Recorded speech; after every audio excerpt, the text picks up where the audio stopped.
अस्सलाम वालेकुम नाज़रीन, आप देख रहे हैं ZH एंटरटेनमेंट। मैं हूं ज़हीर अहमद। आप हैरान हो रहे होंगे कि हेडफोन क्यों है। आज हम आपको बताएंगे कि हेडफोन हमने क्यों लगाया है। हम बताएंगे कि आतिफ असलम ने मोहम्मद रफ़ी साहब के गाने का कैसे सत्यानाश किया था, किस पॉइंट ऑफ व्यू से, किस एंगल से सत्यानाश किया था। बड़े अच्छे हमारे सिंगर हैं आतिफ असलम, लेकिन हम आपको ये बताएंगे और आप सुनेंगे, आपको देखेंगे और आप खुद इस चीज़ से एग्री करेंगे।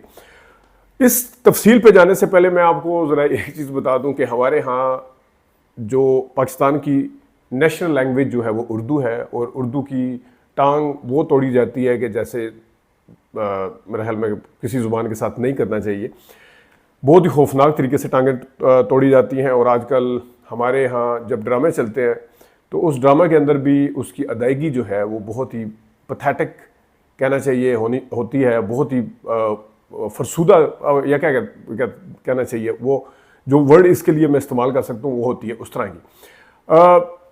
हमारे ड्रामे के अंदर इस वक्त वो ड्रामा जो कभी इंडिया के अंदर देखा जाता था, शौक से अभी भी देखा जाता है, लेकिन उसको हमने ना सिर्फ वहाँ की स्टोरी को, वहाँ की मेकिंग को हमने अडॉप्ट कर लिया है ड्रामे के पॉइंट ऑफ व्यू से मैं कह रहा हूँ, बल्कि हमारे जो आर्टिस्ट हैं, ख़ासतौर पे नए आर्टिस्ट हैं, नए अदाकार जो हैं, बच्चे बच्चियाँ, वो उर्दू की वो टांग तोड़ते हैं सिर्फ इंस्पायर किससे होके, हिंदुस्तान से, जिनकी अपनी जो नेशनल लैंग्वेज हिंदी है, वो उर्दू के लिए किस किस तरीके से मेहनत करते थे वहाँ के आर्टिस्ट उर्दू सीखने के लिए, भी आपको बताएंगे।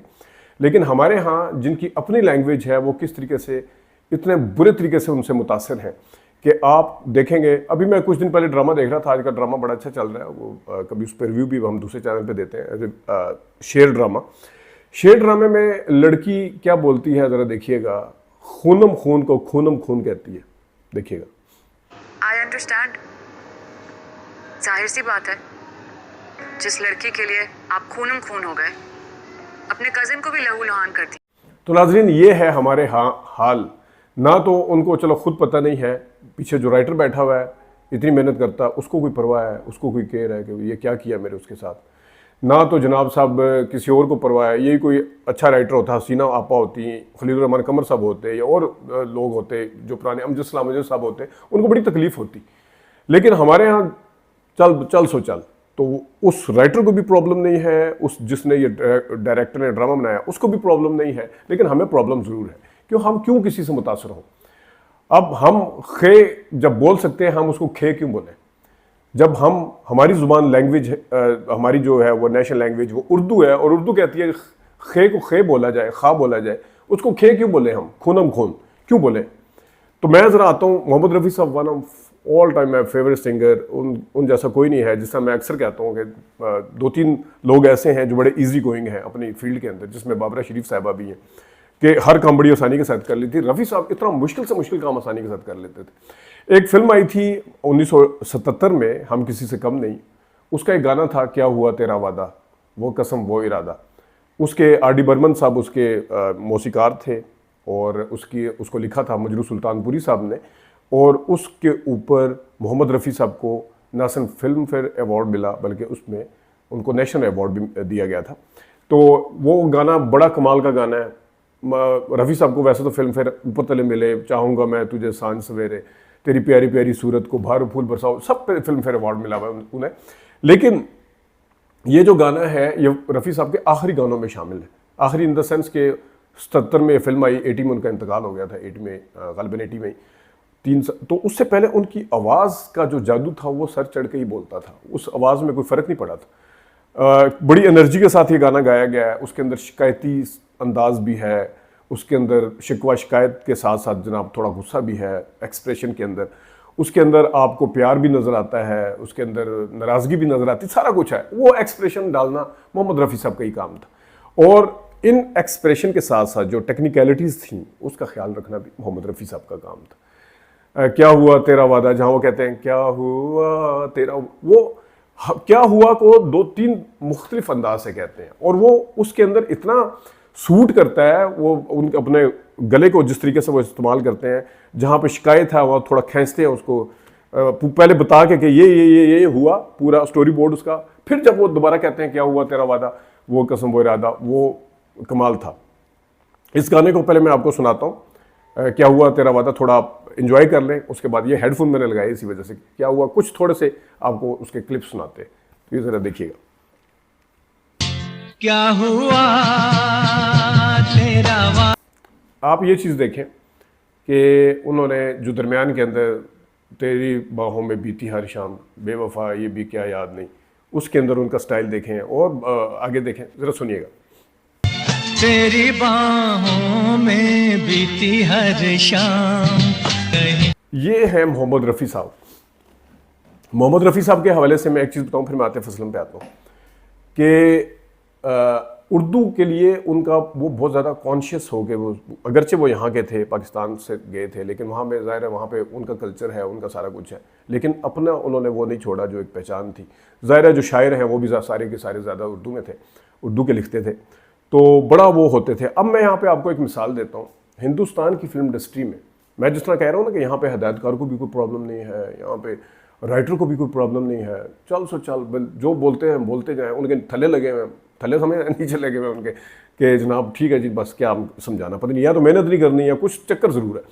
लेकिन वहाँ पे हिंदुस्तान के अंदर, इंडिया के अंदर जिनकी अपनी ज़ुबान कुछ और है, वो कितना ख्याल रखते थे। मैं आपको उसकी एक मिसाल देता हूँ। नौशाद साहब अपनी ऑटोबायोग्राफी में लिखते हैं कि मोहम्मद रफ़ी साहब अपना लता मंगेशकर जो है वो उन दिनों में एफर्ट कर रही थी। छोटी मोटी फिल्मों में उन्हें सखियों जैसे गाती हैं, कोरस कहते हैं, क्या कहते हैं उसको, कोरस है जो भी उसको कहते हैं, उसके साथ उसमें वो गाती थी। फिर थोड़ी छोटी मोटी वो तो एफर्ट कर रही थी। वो एक आध गाना उन्होंने गाया था, तो वो एक स्टेशन से दूसरे स्टेशन बाई ट्रेन जा रही थी, इत्फाक से वहाँ पे मोहम्मद अपना दिलीप कुमार साहब भी थे, यूसुफ खान साहब। तो दिलीप कुमार साहब से मुलाकात करवाई गई लता साहबा की। वो लिखते हैं, उन्होंने बताया गया कि इस तरह, तो उन्होंने कहा हाँ तुम कुछ सुनाया। उन्होंने कहा यार तुम्हारी जो एक्सेंट है, तुम्हारी जो अदायगी है, उसके अंदर लहजा जो है तुम्हारा, उसके अंदर झलक नजर आती मराठी की, क्योंकि मराठी उनका वो था, तो इसकी झलक नजर आती है। आप कोई उर्दू का उस्ताद लगाए जो आपको उर्दू सिखाएगा कि आपने सीखनी है। और लता साहिबा ने बकौल नौशाद साहब के उसको ऊपर इतनी तवज्जो दी, उन्होंने बाकायदा उर्दू का वो लगवाया, उन्होंने उसकी प्रैक्टिस की दिन रात। जहाँ वो रियाज़ करती थी वहाँ लहजे की प्रैक्टिस करती थी। तो फिर कहीं जाके उनका ये लहजा ठीक हुआ, और फिर उन्होंने बाकायदा पूछा फिर दिलीप कुमार साहब को। फिर जब उनके गाने आहिस्ता आहिस्ता हिट हुए, दिलीप कुमार साहब ने उनको अप्रिशिएट भी किया कि तुमने मेरे कहने के ऊपर, इतने ज़्यादा कॉन्शियस थे वो लोग अपने काम को लेके, इतना ज़्यादा वो सोचते थे, समझते थे और चीज़ों को कि किस तरीके से करना है। हमारे यहाँ पे क्या होता है वो ज़रा मैं एक झलक दिखाता हूँ। रफ़ी साहब क्या कहते हैं? रफ़ी साहब कहते हैं, पहले तो मैं आपको एक्सेंट का जो है वो बता देता हूँ, फिर एक और मिस्टेक, बहुत बड़ी मिस्टेक जो आतिफ असलम ने की है वो भी दिखाता हूँ, सुनाता हूँ बल्कि। पहले कहते हैं दिल की तरह से, नहीं ये इसके ऊपर मैं बाद में आता हूँ।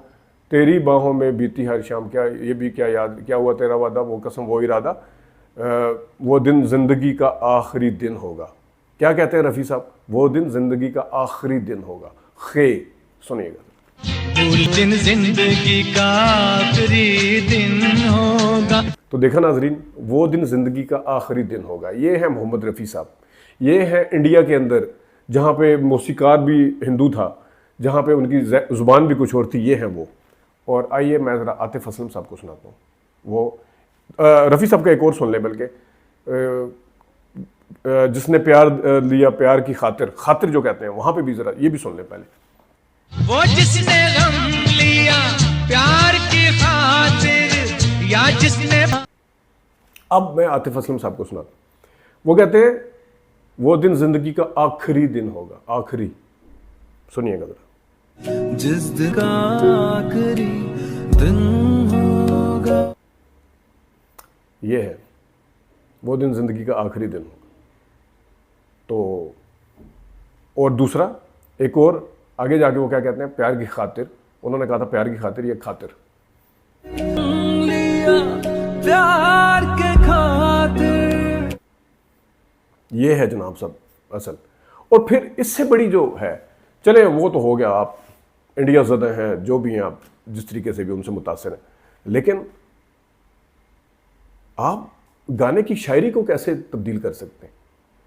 आपको कॉमन सेंस ही नहीं कि आप क्या बोल रहे हैं, आपको ये कॉमन सेंस नहीं। मैं क्यों कह रहा हूं कॉमन सेंस की बात यह है कि वो कहते हैं कि दिल की तरह से हाथ मिले हैं कैसे भला छूटेंगे कभी, दिल की तरह से हाथ मिले हैं कैसे भला छूटेंगे कभी। ये है रफी साहब, सुनिए जरा पहले। दिल की तरह से हाथ मिले हैं कैसे।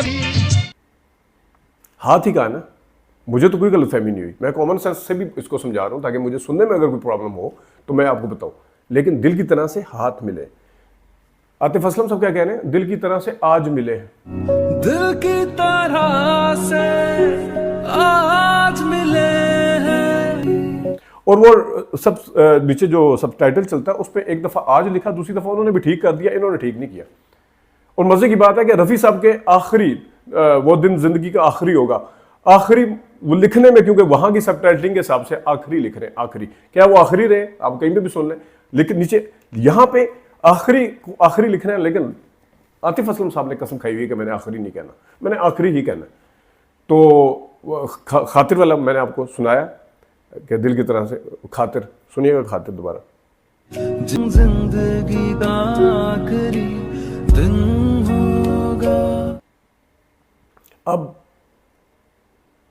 एक रफ़ी साहब दिल की तरह से वो दिन ज़िंदगी का आखिरी दिन होगा, एक चले ये मैं बाद में सुनाता हूँ। एक और जो उन्होंने दिल कैसे भला छूटेंगे कभी, अब ये देखें छूटेंगे कभी, ये है जनाब साहब मोहम्मद रफ़ी साहब सुनेंगे। दिल की तरह से हाथ मिले हैं कैसे भला छूटेंगे कभी, कैसे भला छूटेंगे कभी।